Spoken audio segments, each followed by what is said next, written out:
Good evening, ladies and gentlemen.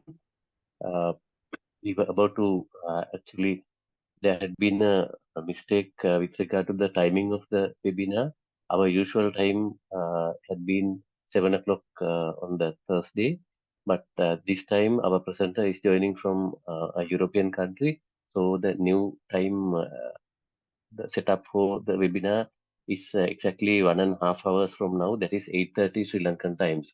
So we sincerely apologize for this mishap, but we will keep the webinar open. And if you can find time to join the webinar at 8:30, please come back again. The webinar will be, you can keep logged on, no problem, but you can rejoin at 8:30 if you have time to do so. Extremely sorry about this state of affairs.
Well,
Hello.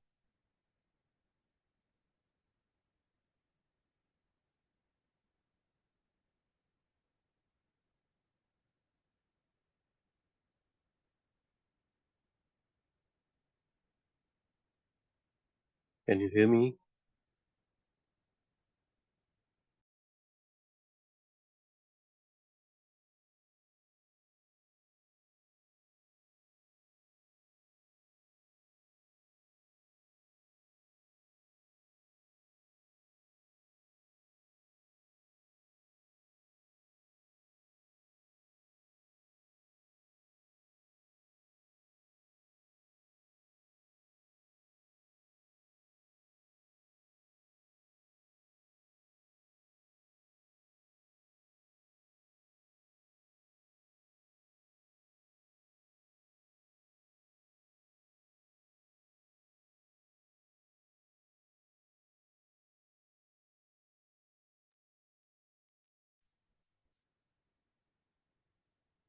Mr. Nirodha?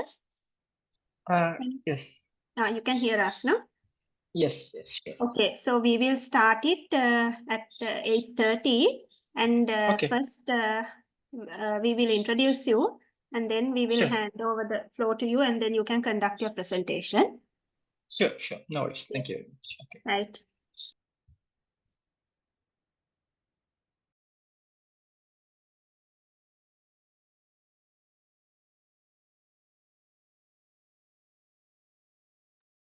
Nirodha, you can share your presentation and see whether it is working.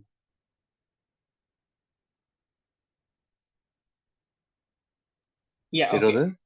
I'll have to share mine, right? Okay. Yes. Okay.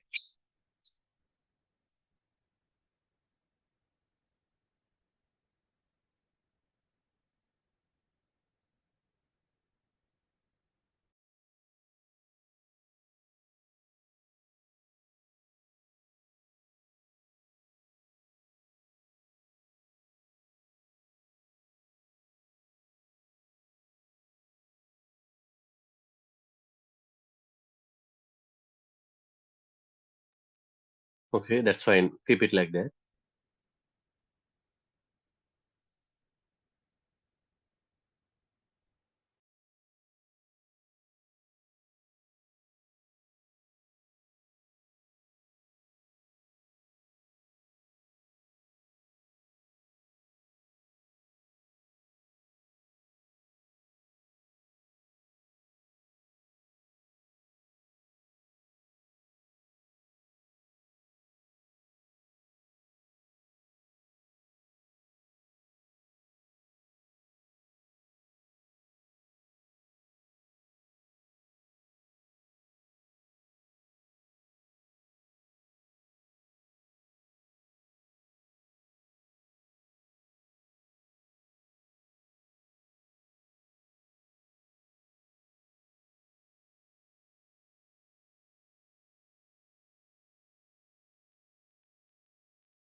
Good evening, ladies and gentlemen. Today we would speak on a very special topic, which is a low-emission, small footprint option for decarbonization and development. This presentation will be conducted by Mr. Nirodha Ranasinghe, and I am Nimashi Fernando, the Seminar Secretary of the Sri Lanka Energy Managers Association.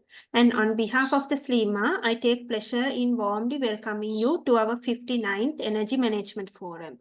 The speaker, Mr. Nirodha Ranasinghe, is a nuclear safeguards inspector at the Department of Safeguards of the International Atomic Energy Agency in Vienna, Austria.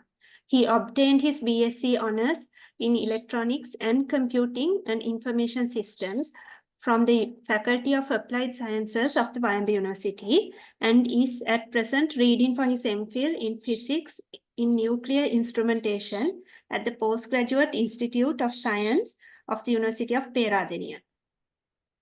He is a fellow of the Nuclear Safeguards, International Atomic Energy Agency, and a fellow of the World Nuclear University, Busan, South Korea. He was also a visiting researcher at the University of Tokyo of Japan in 2018 and 2019. Mr. Ranasinghe is also a scientific officer in charge of the Nuclear Instrumentation Laboratory, Radiation Protection and Technical Services Division of the Sri Lanka Atomic Energy Board. Mr. Ranasinghe, the floor is on you, sir, to conduct your presentation. Right.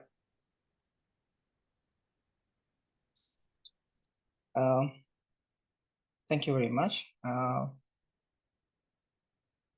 One moment, please. I can't see my video. Okay, I'll skip the video. Good evening, ladies and gentlemen. So I will, in this session, I will briefly walk you through about most of the things that you may already know, but some of the things that I can add to your awareness, your knowledge on nuclear technology and its applications. So the first and foremost thing that I want to emphasize is none of the content in this presentation has anything to do with my current organization or my previous organization, which is Sri Lanka Energy Board. Most of this knowledge were acquired on personal basis and also from my employment at the Sri Lanka Atomic Energy Board.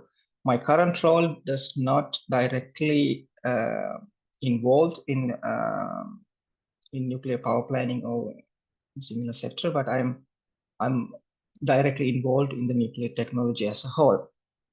So my topic for today is nuclear, and why nuclear? Because it is a low emission, small footprint option. So we are already in a certain level of environmental crisis, and so I think these features will matter in the future, even for Sri Lanka. So if I directly go through the go to the presentation, because we have limited time at our hands. So first thing is about the nuclear fuel cycle. The fuel cycle means the movement of nuclear material from the mining to its final resting place, which is the disposal.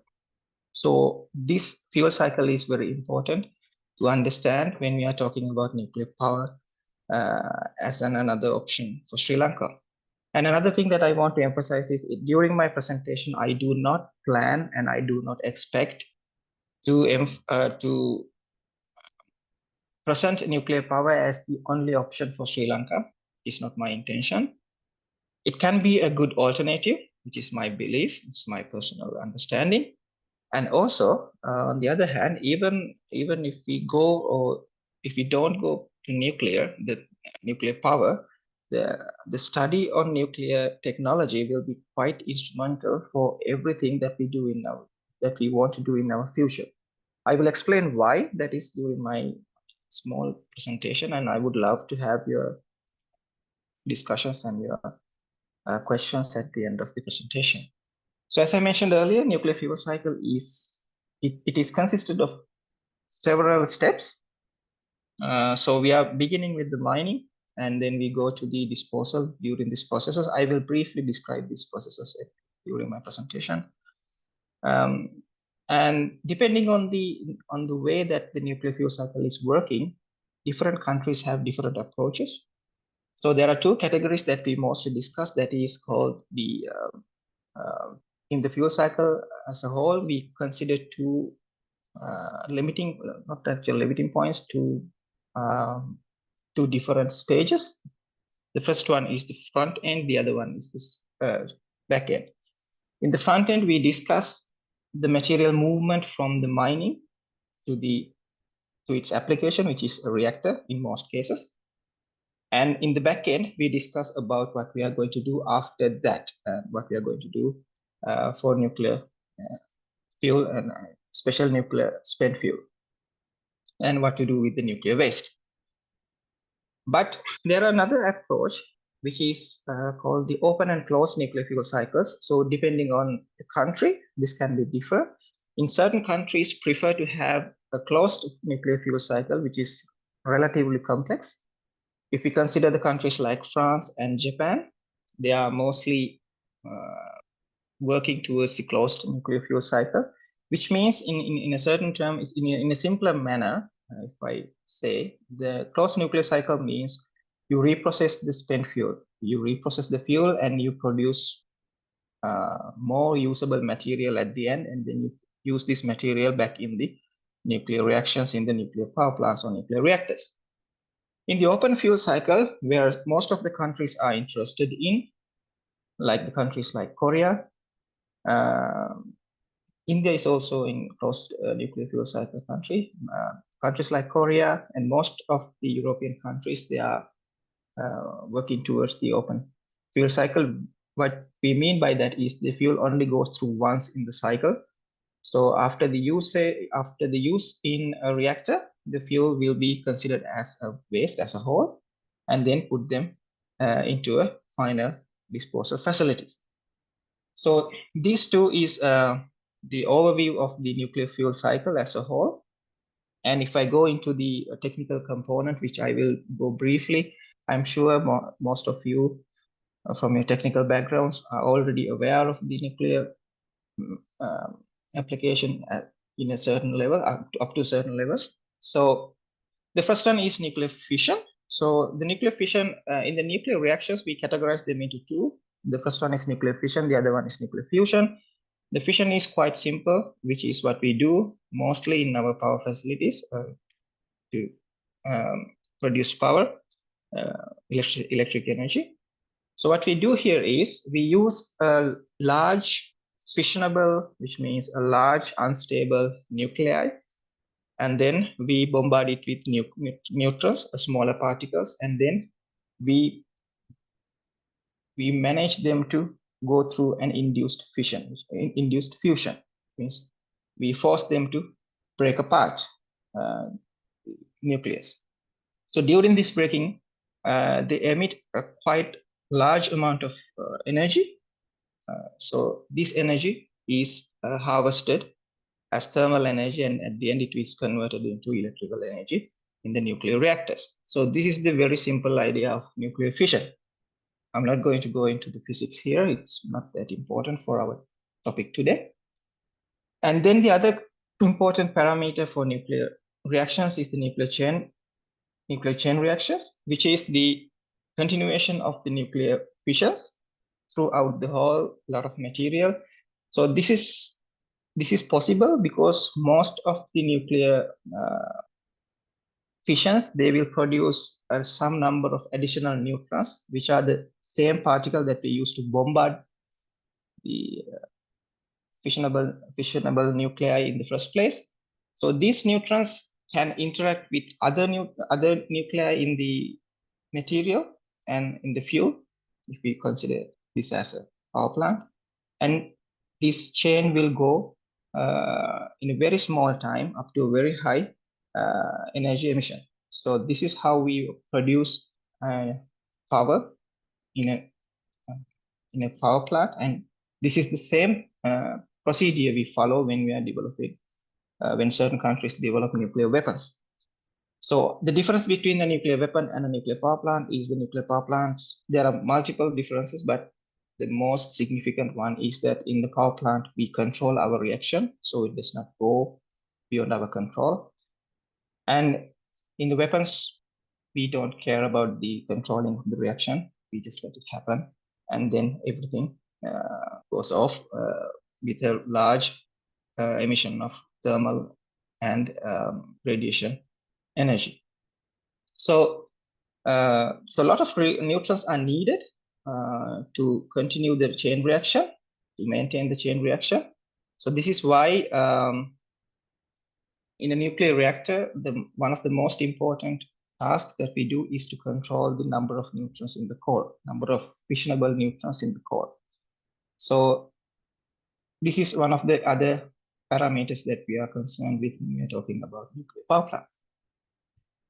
And I will briefly walk you through through nuclear fusion. The fusion is the other end of the nuclear reaction spectrum. That is, here what we are doing is fusing smaller nuclei to produce larger nuclei. And during this process, it produces a large amount of energy, which is the same thing happening in our sun. So this is also quite interesting scientific adventure that most of the scientists are currently going through, currently trying to do. But there are several issues with the nuclear fusion. That is one of the most crucial challenges we have is the confinement. So how do we keep this temperature inside? Because in order to maintain a sustainable fusion reaction inside a facility, we need to have a continuous maintenance of temperature, very high temperatures, up to 150 million Celsius, 150 million Kelvin. So this is quite difficult to achieve. The temperature we can achieve, of course, there are multiple fusion facilities around the world, which can reach up to 150 million degrees. But the difficult part is to contain this temperature. So because of that, we have this limiting factor. So there are about 20 fusion facilities around the world. So what you see here in the image is the JET fusion chamber, which is located in UK, Joint European Tokamak. And they are a different variety of, they need a different type of technology. They have a very high level of technical complexity. For example, if I discuss one of the future projects that we are interested in is this one, the ITER, International Thermonuclear Experimental Reactor, which is built being built in France at the moment. So the ITER expect to finish its development, its construction work by the end of 2030. So we are 5 years behind yet, and it will be the closest that we reach fusion. So we will, because this reactor is the largest fusion reactor that is built by any country. So it is the best research facility that will be built to study fusion. So you will find in many literature, and it is considered as the most complex technical device ever built by human race, because it has this very complicated design, and yet it's very fascinating how they do it. It is developed with a contribution of, I think, about 32 different countries, including India. And just to give you an idea about the size of the fusor, you can see a person here in this image over here. This is the size of a normal person. And once it is finished, its construction, it will start its research work on nuclear fusion. I think they plan to start their fusion work by 2033. So then we will know how close we are to nuclear fusion, actually, because the fusion is the holy grail for energy engineers in most cases, because it produces a relatively low amount of waste. It uses hydrogen or hydrogen isotopes or lithium as the primary fuel, and it is extremely safe to operate these systems. So with these type of different technical features, it will be a very interesting avenue for the technology in a coming future. The other image that I have included here, this is the large helical device, which is a different type of a fuser. It is located in Japan. It's also working on the fusion reactions, continuously working on fusion activities. So this is one of the things that I wanted to include just to give you a whole idea about what we're talking about nuclear. And then before we move into the nuclear energy, I will briefly discuss about nuclear research reactors. So research reactors are mostly used for research purposes and material development or value addition purposes.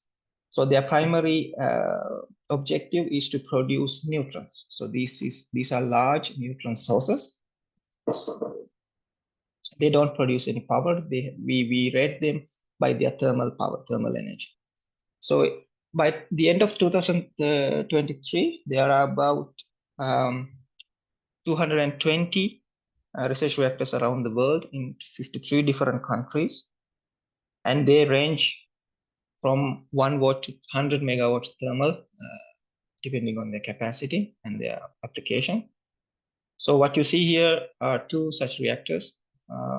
We call these open pool research reactors because the meaning of the open pool is you can actually see the nuclear core inside. You can actually see this blue glow, which is called the Cherenkov glow, Cherenkov radiation.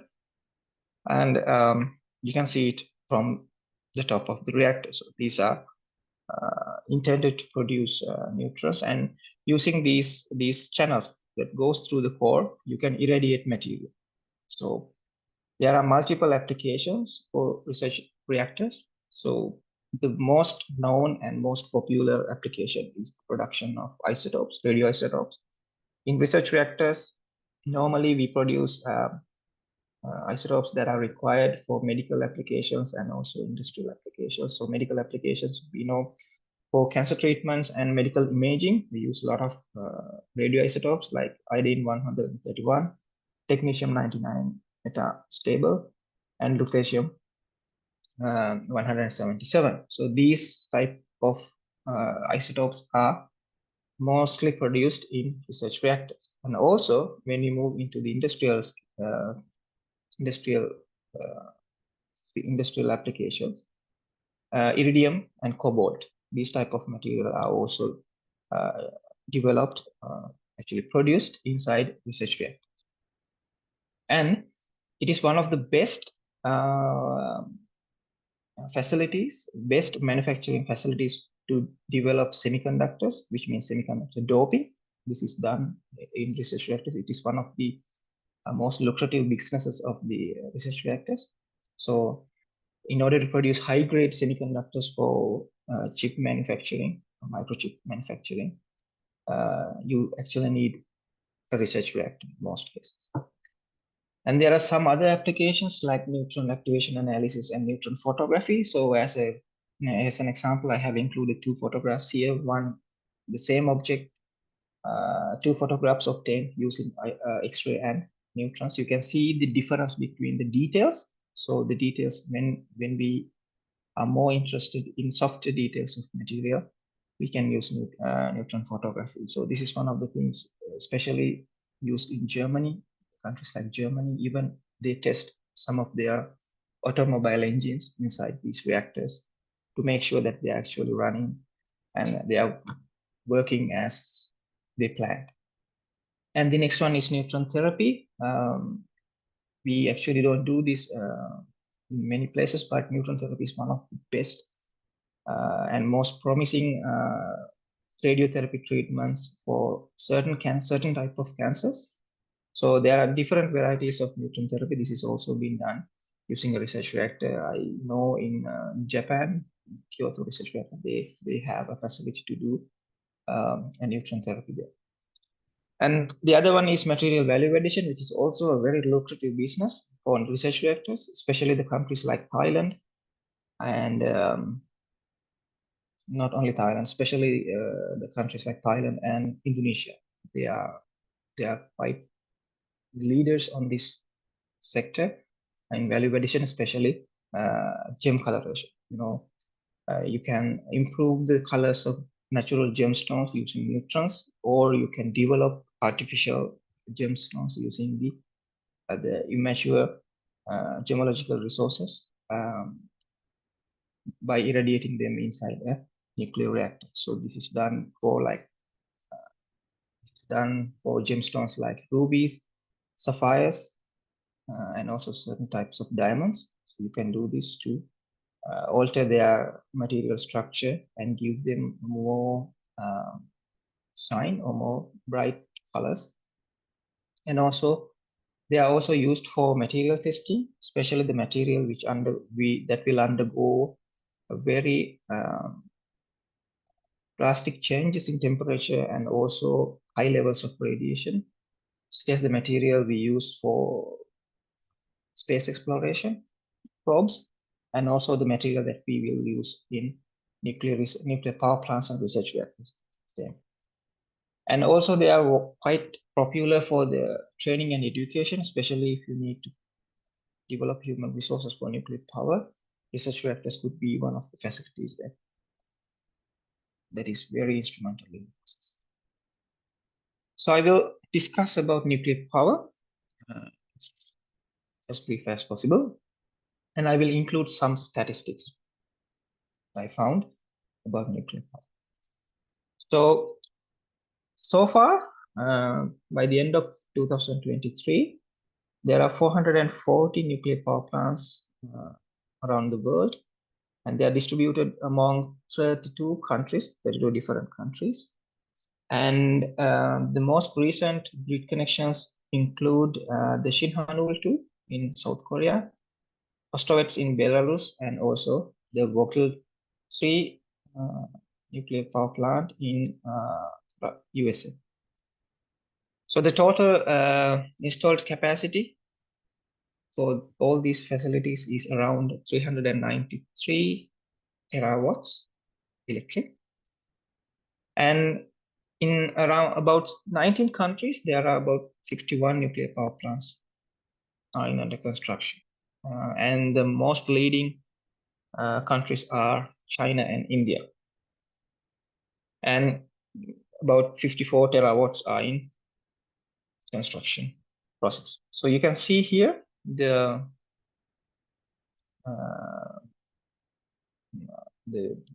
distribution of nuclear facilities around the world by different categorized on the geographical distribution, such as different regions in the world. So we have most nuclear reactors in Northern America, mostly in USA and Canada. And the second goes to Europe, and the third is in Asia. It's mostly due to Russia, China, and India. So when we consider this pie chart I have included, this is actually the total energy production in the world.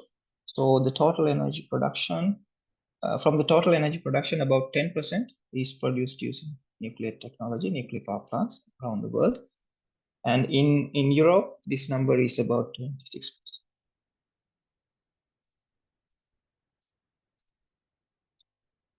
So these are the top 10 nuclear power countries. So should be power countries.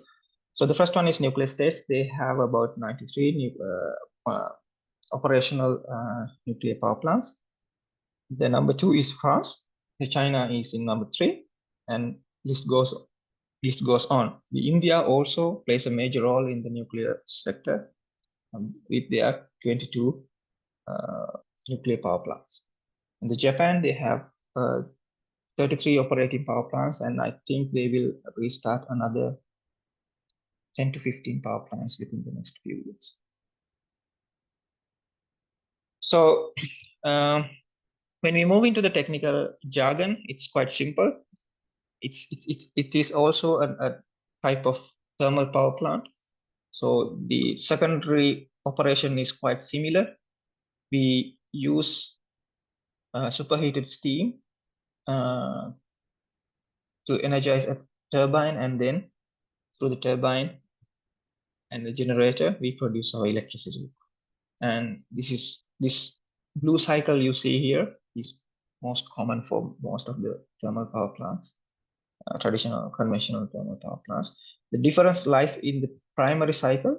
In the primary cycle, what we do is we use nuclear reactions to heat up the primary cycle water. This is a specific type of nuclear power plant. And this water is then fed into the steam generators to produce steam. So this is the very simple idea of nuclear power plants, but there are different power plants with different technologies. Some of the technologies are very different than this layout, the representation here. So if we discuss about the most popular or mostly used nuclear power plant types, there are two.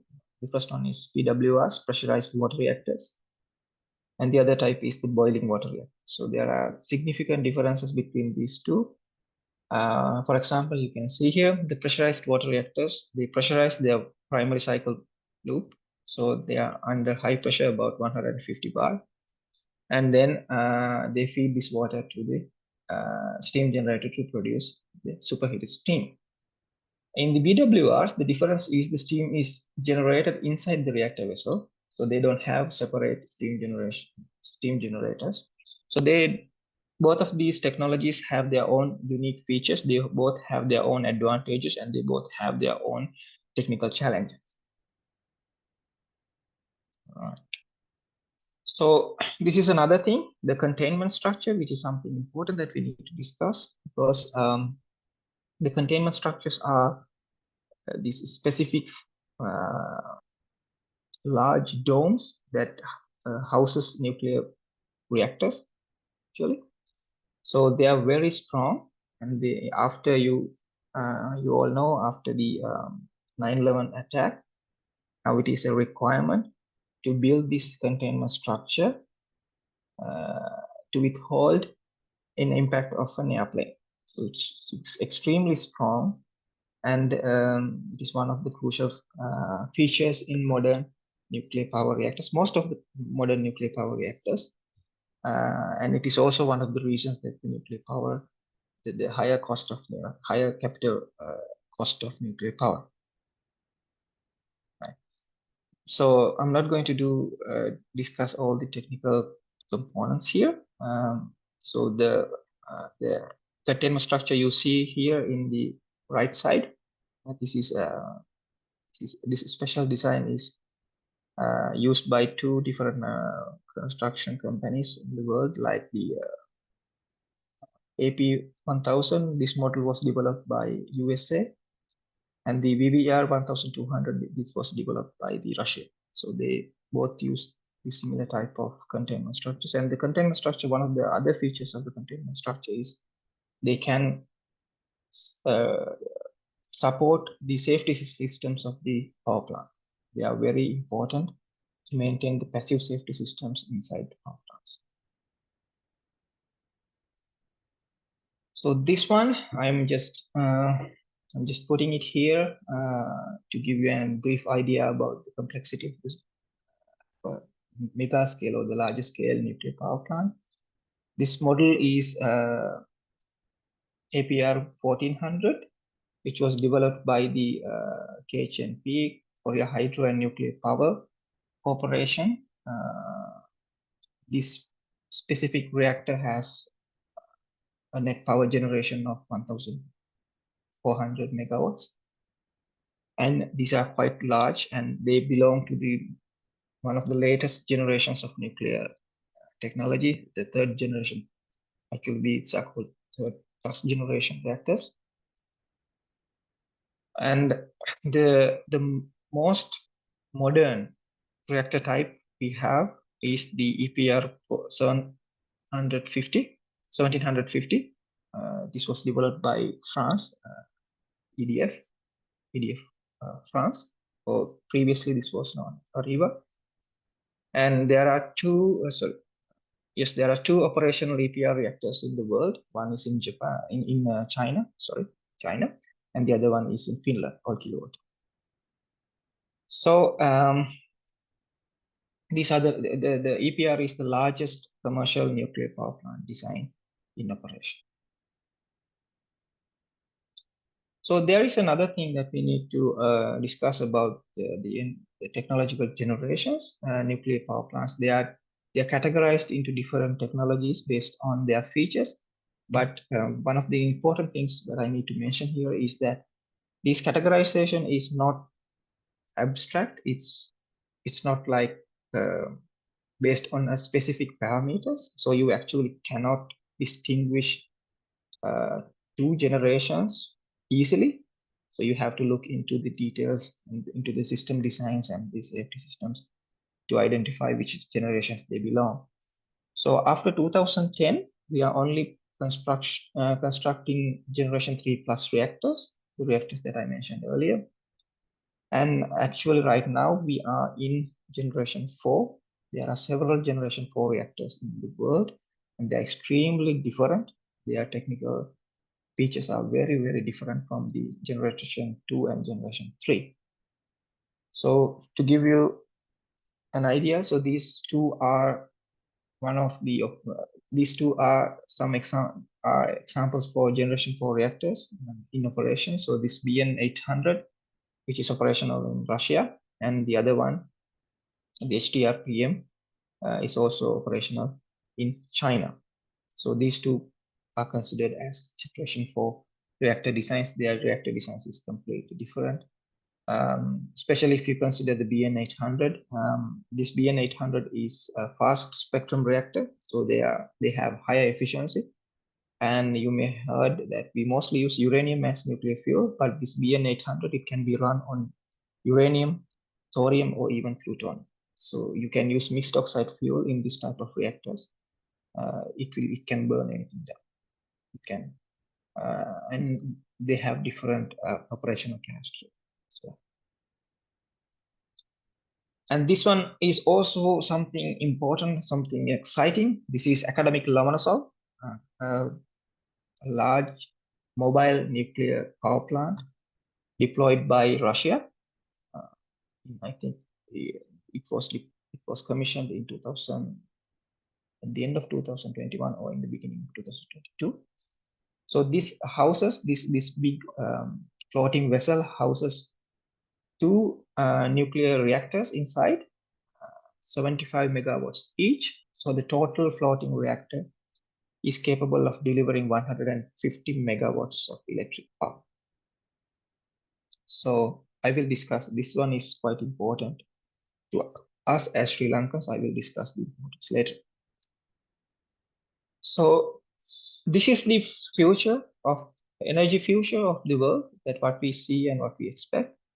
So today, about 70% of the total electricity around the world is generated using fossil fuels. But if we want to have like a cooler environment, or if we want to have like this, to reach this carbon emission goals, we need to convert all of our electric sources into low carbon energy. So by 2050, we will have to convert 80% of our total energy productions into low carbon sources. So this is a big challenge. So if we do that, we will be able to limit our global warming to 1.5 degrees Celsius. Otherwise, we will not be able to control that. But in 2050, if we go in this rate, the nuclear share will be still at 10% of the total energy production. And in certain countries, they try to use nuclear for district heating applications, and also for industrial heating, industrial heaters, and also for hydrogen production, and it will be around 4%. So the total energy production by nuclear will be around 14% in 2050 if we go in this rate. So you can see the, so I have included this bar graph here, or this histogram here, to give you, we consider nuclear as a very low carbon emitting energy source. So you can see per kilowatt hours, the carbon emission is about 12 grams. So this is the other, I think this is not the other, actually, this is the most exciting topic at the moment in the field, which is the small modular reactors. So different people have different ideas about these ones, but however, right now there are about 70 new small modular reactors under development in the world. Actually, 2 are in operation already, but most of them are under development. And the most important feature about these is most of these reactors have different technologies. They use different technologies. They use different types of fuel. They have different types of configuration, and they have different types of operational parameters. So why SMRs? This is one of the things that normally we are concerned with. So SMRs has their own specific characteristics. So one of these characteristics is, in order to list them as SMRs, they should have a lower capacity, like less than 300 megawatt electric. It can be from 50 megawatts up to 300 megawatts electric. If it is less than 50 megawatts electric, we normally call them microreactors. But I'm not going to discuss microreactors here.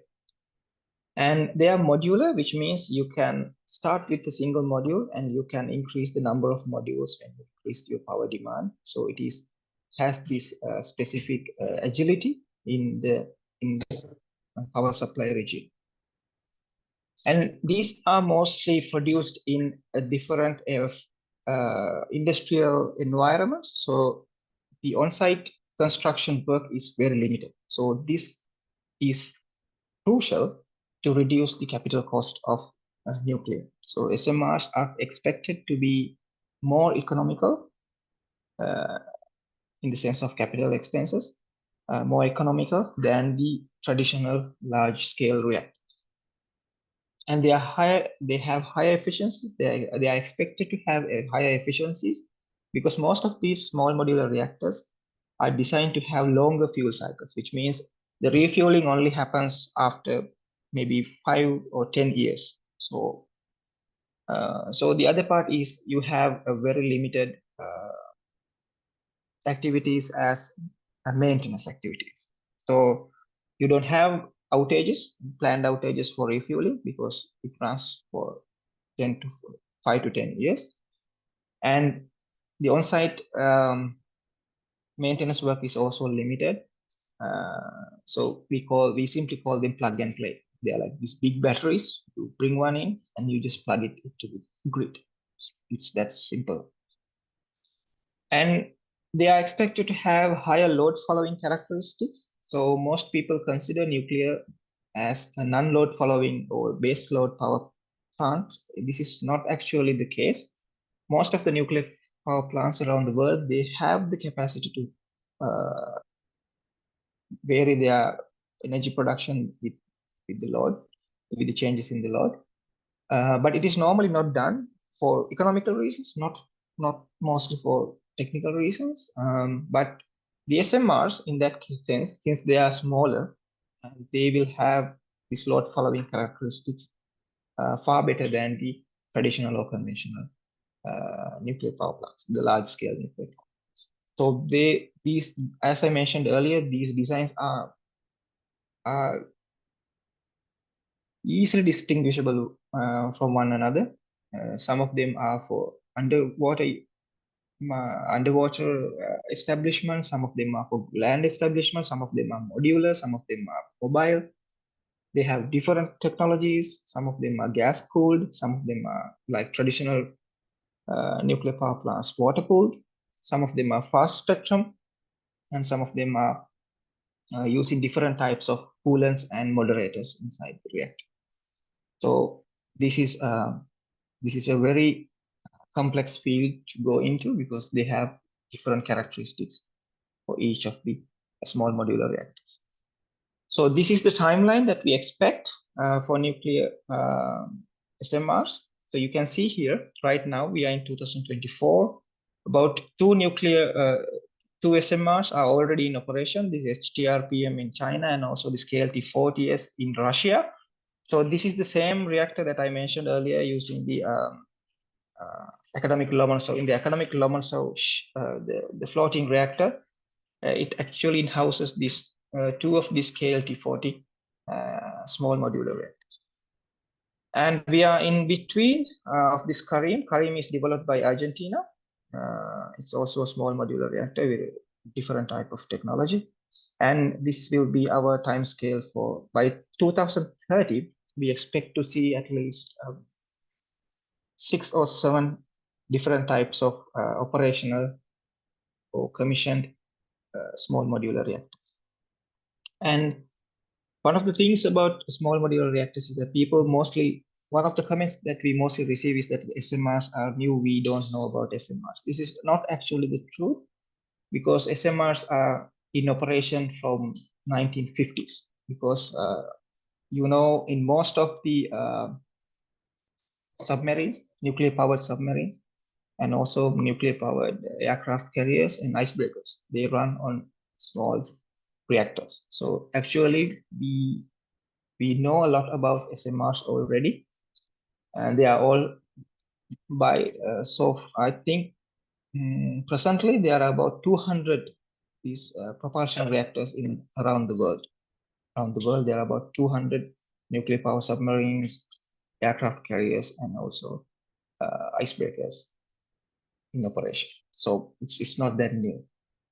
But what is new about SMRs is the use of this technology for specifically for civil applications, because most of the other applications that we see are in military bases.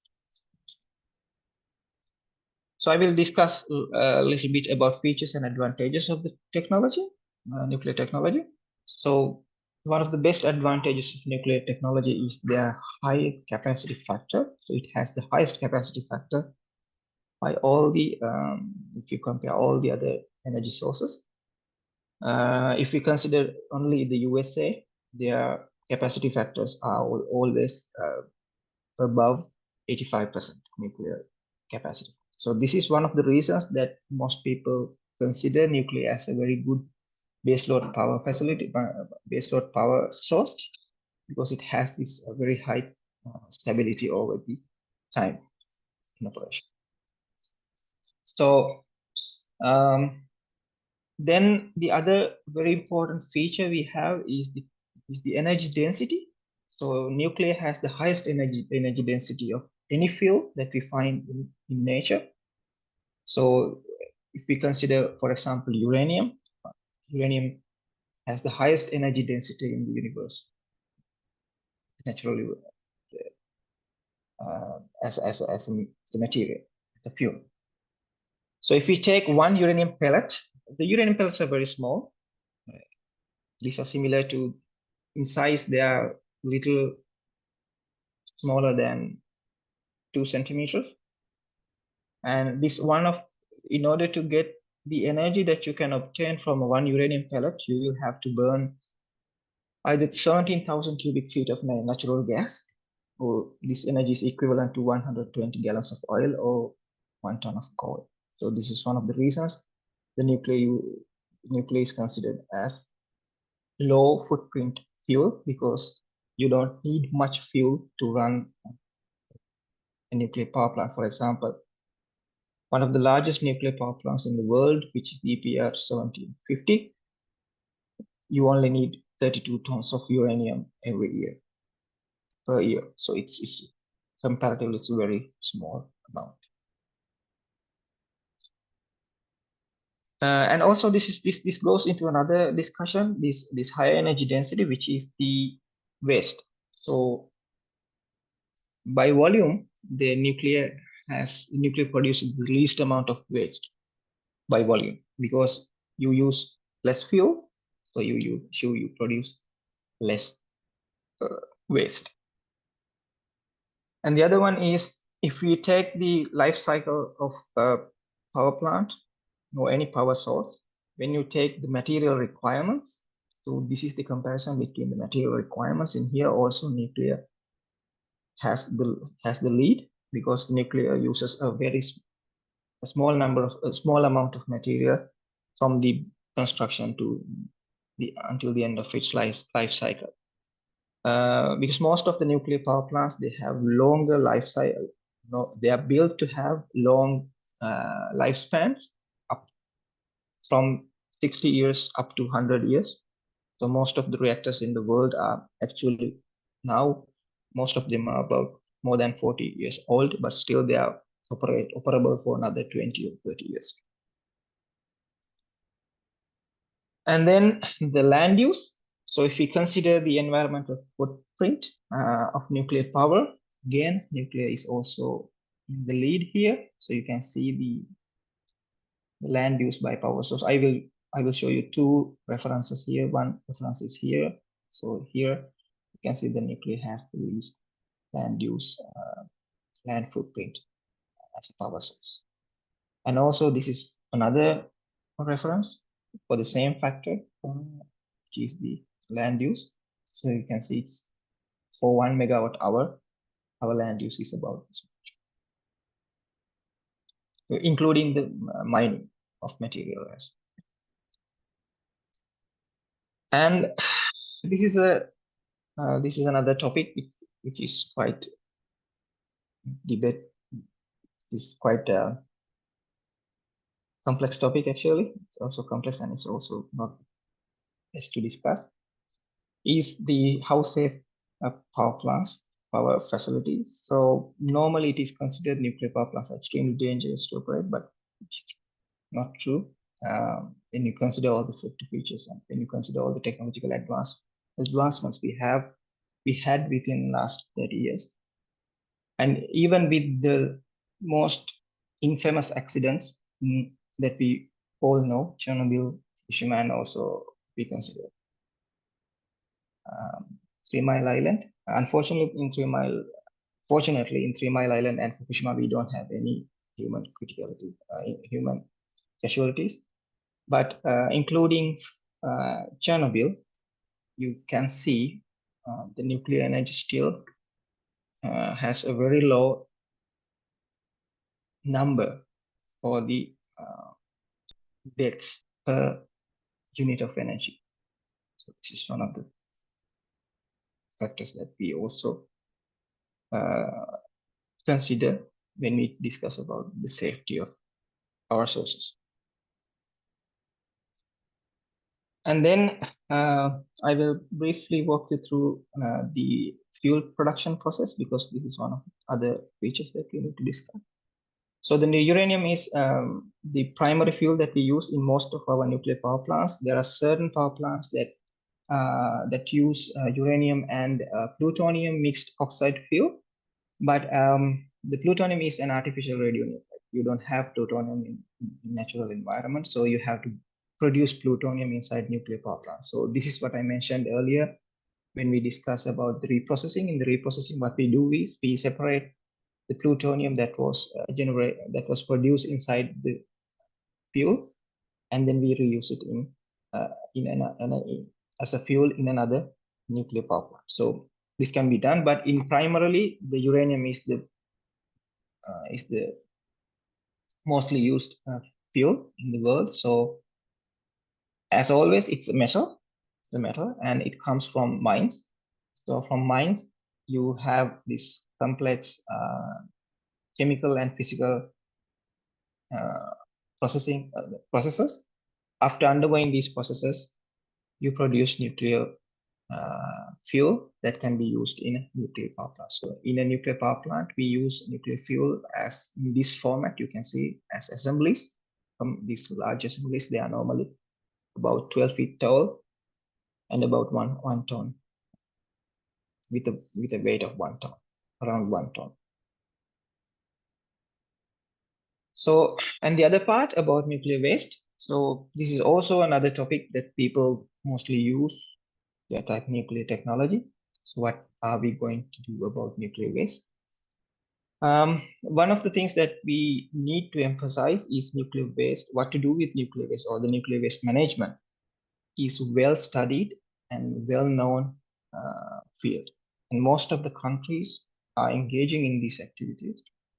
So the waste management is, of course, it is complex, it is challenging, but it is something we can do and something that we already do. So normally all the nuclear spent fuel after the use of a reactor, they will come into this type of spent fuel pools. These large pools are used to cool down these spent fuel, because this spent fuel contains a large amount of different types of radioactive materials. So they are extremely radioactive, extremely radioactive. So you need to cool them down, and they still produce certain amount of energy. You can see this beautiful blue glow, which can be seen around the spent fuel. This is also from the Cherenkov radiation. And after cooling them down in the spent fuel pools, maybe up to 7 years, maybe 5 years, depending on the burn up of the fuel. And then you put them inside these large canisters or casks, and then you can send them into long-term storage. So the long-term storage can take up to several hundred years. And these are no longer warm, but they can be cooled with natural convection.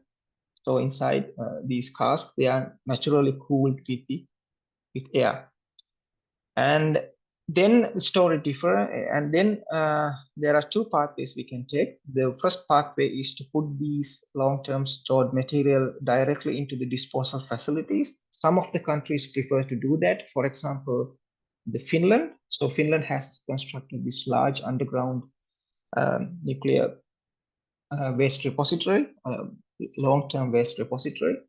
So they will put them in these repositories and seal them off. And the other one is, there's the other option is to send this material back to reprocessing. And after reprocessing, you can separate the usable nuclear material. Actually, usable nuclear material is a large portion of this spent fuel, because even though we consider the spent fuel as waste, this is not technically true. Spent fuel contains about 96% of material are reusable spent fuel. About actually 3% of the material are the actual waste. So you can separate this actual waste and you can put them into conditioning. And what we do here is we call this process the vitrification, which means we mix this material with complex lattices like glass or bitumen. And then we bituminize or glass, we mix this material with glass and put them into safe containers and then send them to the disposal facilities. This is also one of the options that is being used in nuclear waste. But the other thing we need to know is that the amount of nuclear waste around the world is not that large. This is also some of the images that I did to show. So you can see how they store nuclear spent fuel assemblies inside these dry storage casks. So like this, and they will put this cask like this on the ground. So most of the nuclear waste around the world are like this. You can see them beside these nuclear facilities. They will be there for another 100, 200 years because they are quite safe to be there. And even though most people are concerned about nuclear waste, I think, in my personal opinion, nuclear waste is one of the least concerns we should have as human race, because even though it is quite complex and it is quite dangerous to handle, we don't have much of it. For example, the whole nuclear fleet in USA, which I think within last 70 years, they had around 130 nuclear power plants. All the waste produced by these power plants within the last 70 years, you can store them in a big football field. So it's not that large when you consider, I mean, this is spent fuel, not actual waste. If you separate the actual waste, it will be less. It will be way less than that. So this radioactive waste is a very small portion of all the hazardous industrial waste that we produce around the world. And the most important thing, and what most people don't know, is the nuclear waste is, I think, is the only industrial waste that has to have 100% of accountability. So the nuclear waste has to have 100% of accountability, which means the facility that generates, they have to take the responsibility of the material. And we all know where their nuclear material is. Nobody can just throw this nuclear material into the sea. Nobody can take this material and export it to another country. Nobody can dispose this nuclear waste secretly because it is governed and regulated by a very strict regulation system. So nuclear waste, or even every ounce of nuclear waste that is produced in the human history, are known. We know where they are, we know who's holding them, and we know how safe they are. They are kept quite safely in these specific facilities all around the world. And the other thing about nuclear waste, sorry, I need to check time. Dr. Harshad, shall I continue? We have a bit of a problem, it being quite late, but please go on. Try to wind up as soon as possible. We have to leave some room for Q&A as well. That's right. Oh yeah, sure. I understand. I'm sorry. It's quite large. I need some time to explain this stuff. So this is another thing about nuclear waste. So most people consider nuclear waste as a very dangerous waste that we don't have any option, and it is dangerous until the end of time. And this is also not true. If we consider nuclear waste, the composition of nuclear waste is something like this. So total radiotoxicity is depicted by this red line over here. And you can see this green line. This green line is the natural uranium radiation line. So this is the line we find in nature. So what we want is to take this red line to here.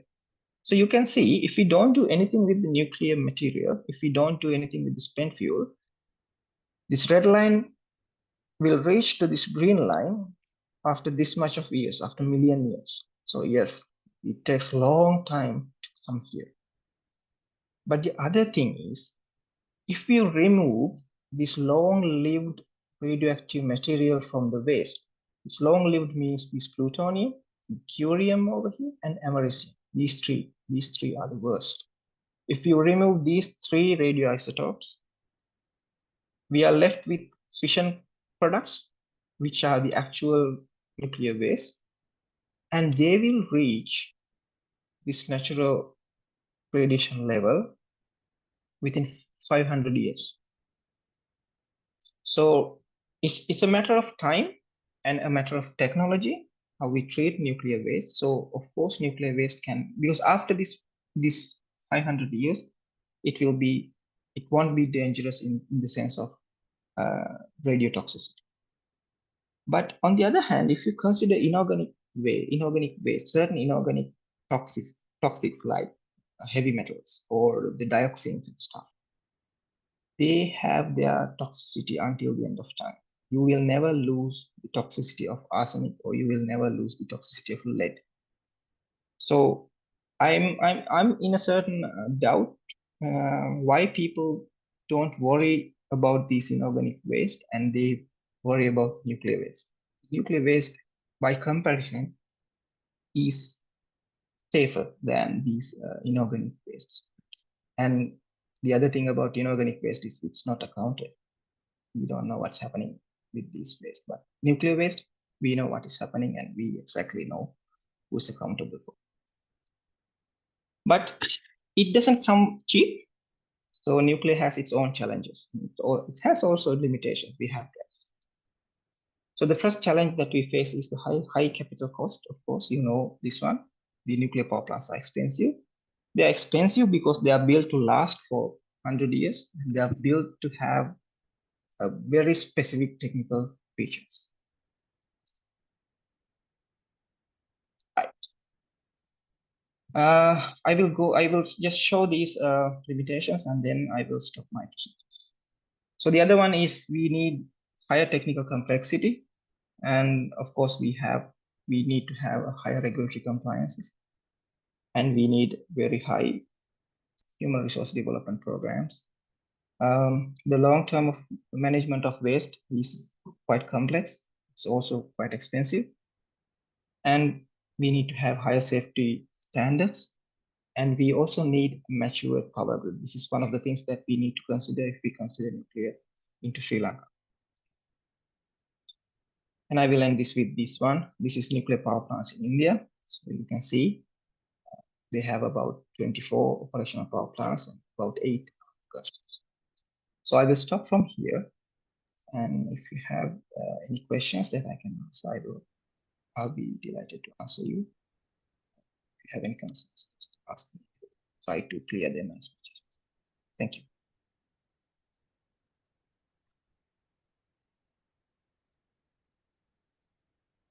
Mr. Ranasinghe, that was a fabulous presentation, very informative and insightful. So thank you. And I'm sure the audience learned a lot from you.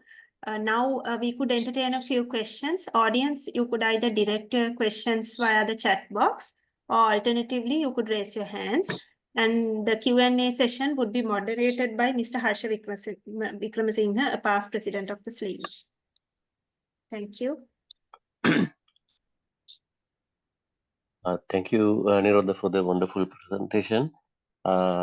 Just to get the ball rolling, I have a very interesting question worrying me from childhood. One thing now, if we take the combustion reactions like burning fossil fuel or something like that, you can do it in one way. You combine it with oxygen and you generate energy. But when you remove the two components from each other, it doesn't give you energy. But in this case, in fission and fusion, both we get energy released. Can you explain why is it so? Yeah, these are actually not chemical processes, because in most of the combustion processes, what we see is actually a chemical reaction. But here, this is not a chemical reaction anymore. This is a physical reaction. So what we actually see here is this is actually explained by the Einstein's most famous equation, E equals mc squared, which means we can convert a small amount of mass into energy, and it will be quite large because you multiply that by square of speed of light. So this is the physical process that happens inside the nuclear reactor. What we do is, when you are breaking down a large nuclei, large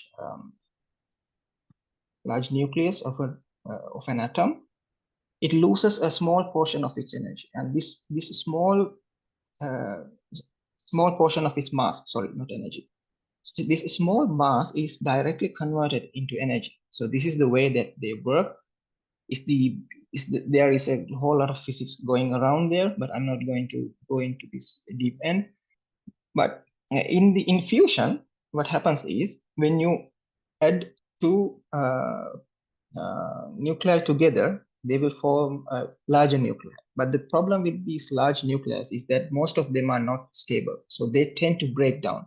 Not stable means they have excess energy inside of them, more than they can handle. So they try to release this energy by breaking down. So what they will do is they will once again break down, releasing that binding energy. So the largest energy we find in nature is found inside this nucleus. We call them strong nuclear forces.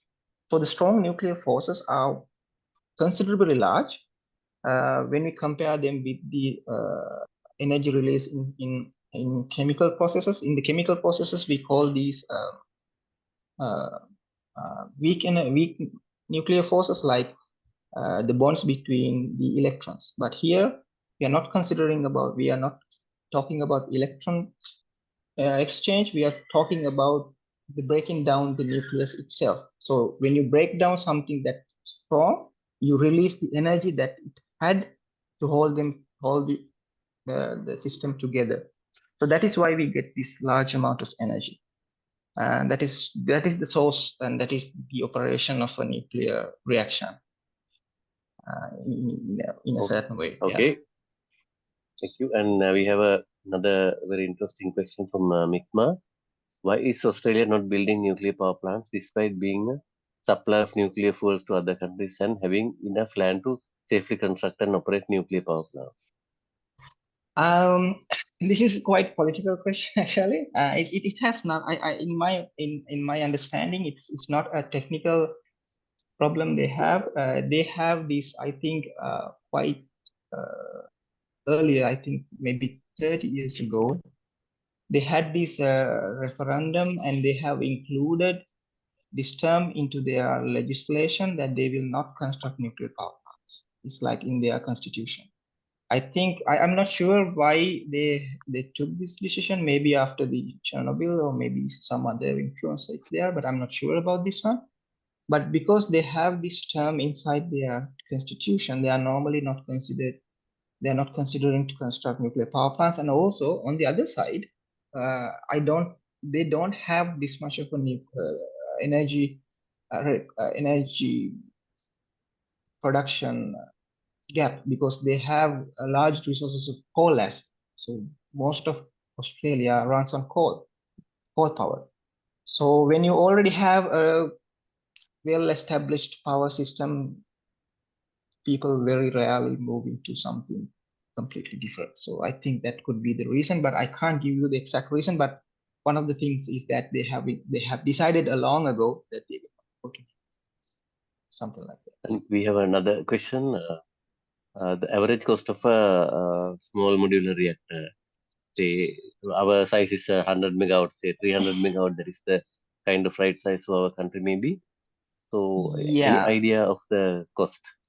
Yeah, this is also some this is also quite difficult to answer. Why is one of the things that is difficult is the features of SMR. One of the features of SMR is to have a line production. So it is not tailor-made. So all the SMRs are like manufacturing a motor vehicle.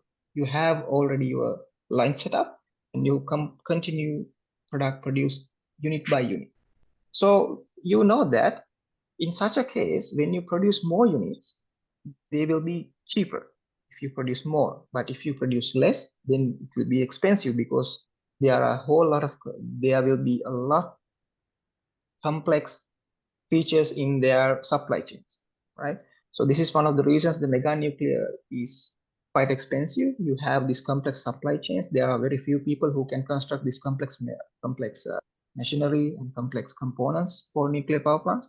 But in small modular reactors, you don't have this complexity. The complexity is quite low.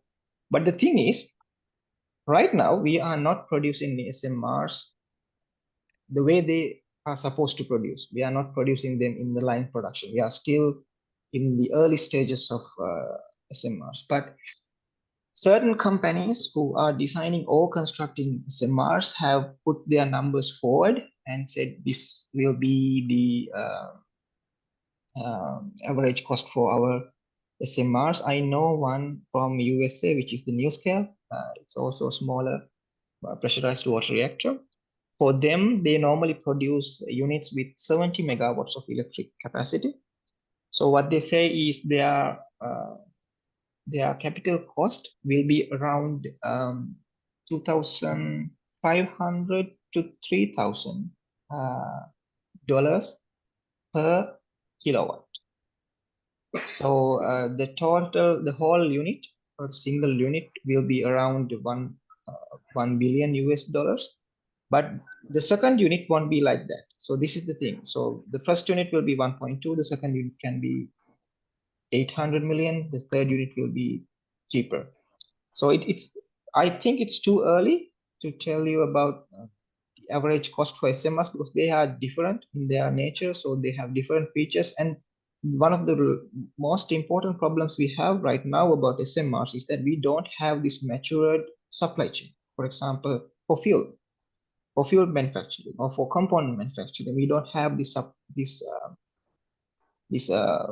already established supply chain. So it's not that clear how much they will cost, but different companies have their own prediction, have their own calculations. You can look them up. You can just Google them, and you can find a variety of resources to get these numbers.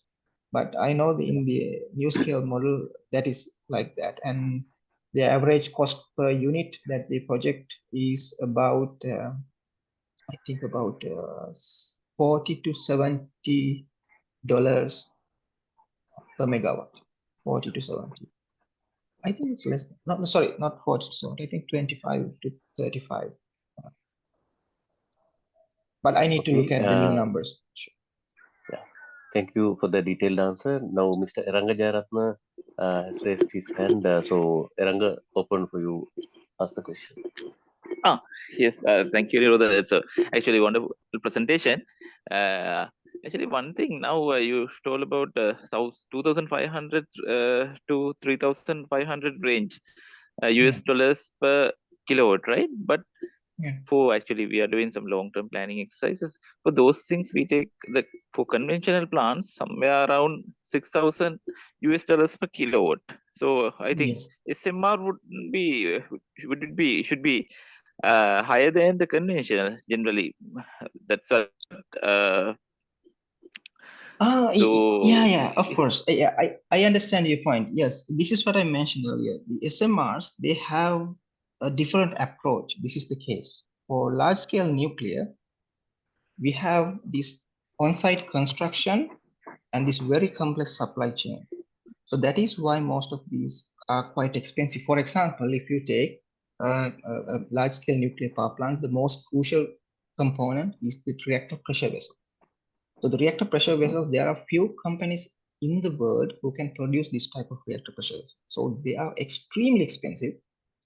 And when you go into the steam generators, the story is the same. But the thing with the SMR is that they are smaller. So that complexity is no longer there. And also, as I mentioned earlier, their production process is quite different. So you do all your manufacturing in a certain facility. So you can do all your quality assurance and quality control in that facility. It is easier to quality control a smaller component than this large component which you are going to establish in somewhere else. So because of these reasons, that is why the SMRs are expected to have lower capital cost. And because also, unlike the traditional nuclear, large-scale nuclear, the SMRs don't require these complex structures. For example, the containment structure. As I showed you earlier, the containment structure for a large-scale reactor is very big, and it is a complete different adventure to build one. But in the SMR's case, you don't need that. You simply don't need a containment structure, or your containment structure is quite smaller, right? So you don't have that complexity. This is one of the reasons we expect them to be cheaper. But right now, at the moment, the SMRs that are running, that are operational, I can't give you the exact numbers, because they are built as prototype power plants. Even though they are like commercial, you still don't have these specific SMR features. But I think at the end of 2020s, I mean, in the beginning of 2030s, we will actually see what are the real numbers of SMRs. Some of them are still under construction. So then we can say that. Okay. One more question from Mitma Vijayasinghe. Yes, you can speak up. Can you speak up? Yeah, Mr. Harsha, probably this is Amil. I think Okay, sorry. I appear as Mitma due to some technical issue. But let me speak up because I raised my question. Firstly, I should thank and congratulate Mr. Nirodha for delivering one of the best presentations on nuclear technology I have heard up to now. So it's really nice. And I have a couple of questions. First one is, if we as a country decide to build a nuclear power plant, what are the safe locations we have identified in the country? Maybe some islands or some remote locations. Have we identified, or are there any locations available in the country to locate a nuclear power plant? And my second question is, we were talking about SMRs. So the reason being, our system is being too small to have a conventional plant. But now that we are thinking of, converting everything into hydrogen, like excess renewable also to hydrogen. And I think this the concept of purple hydrogen, is it? Where Yes. nuclear is converted to hydrogen.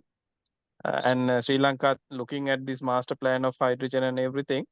Have you all thought of integrating these two together to reap the benefits of economies of scale and actually have a proper conventional nuclear power plant, if that is the most economical for the country? Two questions. Thank you.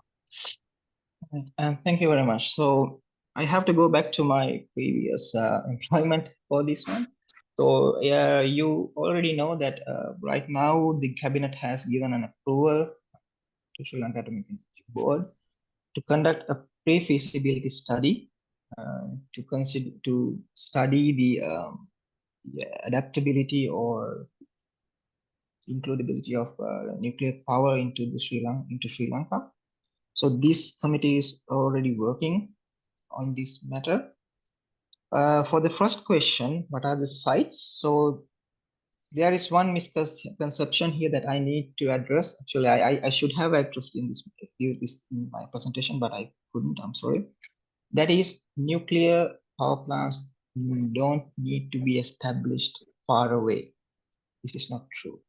In most of the countries, you will find nuclear power plants in very big cities, in the middle of at least the large city, maybe not even in the capitals in some cases. I will give you a simple example. Take Taiwan. Taiwan is 1/3 of Sri Lanka. The size is 1/3 of Sri Lanka. They have 3 large nuclear power plants inside their country. If you consider Korea, South Korea, they are about 1.5 times larger than Sri Lanka. They have 27 very large nuclear power plants around the country. So nuclear power does not necessarily require to have low population density areas to build. So it is not actually, it's also not possible when you consider, because if you consider a large nuclear power plant, you have to have about 1,000 staff there, about 1,000 people should be there. So it is inevitable to have a separate city very close to the power plant itself to house these staff and their families. So it will be about 20,000 people around live in this city. So you actually can't go away from nuclear. This is the problem. It's not the problem, this is the way. But for the question that you asked, whether we have identified specific locations in Sri Lanka, so far, this actually depends on what type of reactor that we are going to construct. If we're going for mega nuclear, then you have this completely different and complex procedure of selecting sites, suitable sites. So there is no exact answer which site could be better. So but in this case, I will tell you what type of features that we are looking after. The first is it should have a very minimal natural disasters. It should be close to all the supply routes, at least the ports, maybe the highways, and also it should have these specific geographical features that you need, the bedrock and the underground water stream, all this stuff. So right now, I think from the studies that conducted by multiple organizations in the recent past, we have the most suitable areas that has been identified is the area between Colombo and Mana. because it is because normally we have to have a large water source, so of course the sea, and we have a minimal risk from natural disasters like tsunamis in that direction. So but this is only two. We can't exactly say this area because we have considered many more factors in that sense. And also if we go discuss SMRs, it's different because SMRs can be established anywhere. This is the idea. And for your second question regarding the SMRs, as I mentioned earlier, this pre-feasibility study is on the way, and there are some proposals from especially the Russia to construct that the similar power plant, the KLT40 that they have. It's about 75 megawatts, and you can then it can be used in the Sri Lankan context. But there is another catch here. I was actually going to discuss this, but due to the time I could not. I will show you this specific site. So this one, this is called the 19 milestone approach. So this is the approach recommended by the International Atomic Energy Agency when a country moves towards nuclear. So it requires to have some considerable progress in these fields, in these different fields, when we are going into nuclear. So this is a long way to go. We have to accept that part, right? But there are some cases, some opportunities that we can utilize without going into this deep trouble. That is like using a floating reactor. Right? So we can just get a floating reactor, barge it down in a closed sea, close to the coast, and then just connect it into the grid. So it's easier, but there are different challenges there, but it is one of the options that we have. So this is one of the things. And regarding your question about hydrogen, of course, one of the other features that I could not discuss in SMRs is that they are developed to be multi-purpose. So the SMRs, certain SMRs are developed so they can be used for energy production, which is electricity production, also for district heating. So if you need water heating, you can also do that, or hydrogen production. And they are also utilized in certain SMR designs are there that are utilized for water desalination as well. So you can desalinate water using the same reactor. This is also possible in large nuclear reactors. For example, India does this. India, they have this large nuclear power plant very close to Sri Lanka, Kudankulam. The Kudankulam plant, they do this water desalination process. But it can be done. It is being studied, and it is being well proven that it can be done using nuclear, all these features. So yeah, it is also there. But regarding the SMRs, we are a little early now. So I'm not sure what is the conclusion of the committee regarding the nuclear, but it is one of the avenues that we can consider. Yes. Thank you, Nirodha. And one final question from Dr. Priyantha Vijayasuriya. He's asking why nuclear fusion is not featuring prominently in the climate change discussion, because it's one of the most promising technologies. Why is it not appearing yet in the climate dialogues? Yeah, the answer is simple. It's not proven. This is the issue. Of course, we see nuclear fusion in sun, but unfortunately, we don't have sun in our world. So in the technological jargon, in the field, there is this popular humorous joke that says nuclear fusion is always 50 years in future. It's always 50 years. Before 50 years, it was, they said, next 50 years we will reach fusion, and now we say next 50 years we will go into fusion. So the answer is it's not yet proven, because as I mentioned earlier, we have certain technical challenges to overcome to construct a commercial nuclear fusion facility. There are several nuclear fusion facilities around the world, but they are not capable of producing more power than they require to start then they require to operate.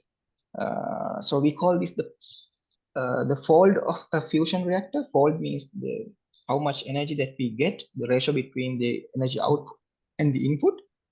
So so we need at least about 10-fold reactors, which means we need to obtain 10 times more energy than this energy that we supply into the reactor.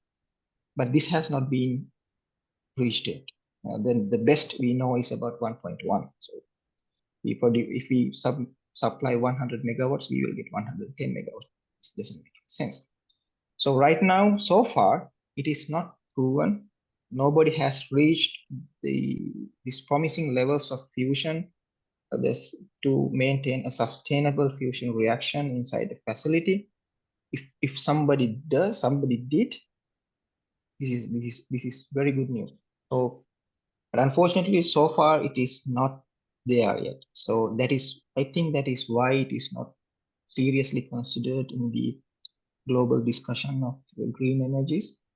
But if there is some specific breakthrough in the technology within the next few years, I'm pretty sure it will be there. But not so far. No. Yes, it will be good news for the nuclear industry, but very bad news for the renewable energy industry and the energy efficiency industry. I reckon. And I think without without taking a lot more time, you must be pretty tired. Mr. Kamal Lepuram, our president, is here. I invite him to say his vote of thanks and maybe comment. Mr. Lepuram? Yeah, okay, Harsha, thank you. So it was a very nice presentation. So you have touched the most of the corners in the subject, and so Mr. Nirodha Ranasinghe, so thank you very much for accepting our invitation and make this presentation. So I think everybody in the audience had a greater interest on this area, and so we have been looking for a long time how the nuclear technology can be utilized for developing countries or on a small scale operations. So just to add something, saying that so all these developing countries and the able countries are now moving towards nuclear capability, and so in terms of meeting the emission standards. But in that case, the poor and the developing countries are is going further towards a bad wicket. So towards that, so in order to get the benefits of this nuclear facilities, either large or small, so for the developing and poor countries, my concern is there any move by this nuclear community? Are they think something in that area? Because as I said, so it gives a poor and rich difference. It will make the poor and rich difference furthermore with this, because they have a greater advantage. Even Finland and all that are talking about lot on renewable energies. And okay, so because their base load is on nuclear. But for us, so we have to still depend on the fuel at very high cost as well. And at the same time, the restrictions of emissions. So that battle makes the poor and the underdeveloping countries further down. That's my concern. So anyway, so thank you very much, because the time has gone up. So I think thank you very much for the wonderful presentation, and good evening, good night for everybody. Thank you. Good day. Okay, thank you very much. I will just briefly add something for that comment. Of course, I understand this concern, but I see a lot of movement towards nuclear, even from these so-called developing countries. For example, we know multiple countries are there who are interested in nuclear, and they are also investing in nuclear. For example, if you take some of the examples in the region, with Bangladesh is one of the good examples. They are already in the end of their construction work for their first nuclear power plant, huge nuclear power plant in Bangladesh. And if we consider certain African countries like Kenya and even Nigeria, they're also in their way towards nuclear technology. And of course, I think International Atomic Energy Agency as the main technical organization for nuclear technology. They promote the technology and they provide certain support programs for member states to get into this field and to support this transitional period. Even Sri Lanka receives a lot of support in that extent from the Atomic Energy Agency. So this is one of the things that I just needed to comment on. Thank you very much for the opportunity. I actually could not thank you, Dr. Harsha, for inviting me and giving me this opportunity. This is a rare opportunity for us. We are not that famous in the energy sector, but thank you for the opportunity and thank you very much for listening to my presentation. I will just put my number here, but since I'm not in Sri Lanka, you can reach me from my WhatsApp. I think it will be easier, but I will give this number. It's already there in the app. So I will put this in chat box so you can contact me if you have any further concerns. Once again, thank you very much for your time and thank you very much for your nice engagement. It is very nice to have an audience like you. Thank you very much. I'll see you around. Yeah. Thank you. Thank you. And we certainly look forward to work with you in the future as well and have Sure, a presentative help. I will do my best for you. Thank you very much. Yeah. Thank you. Bye-bye.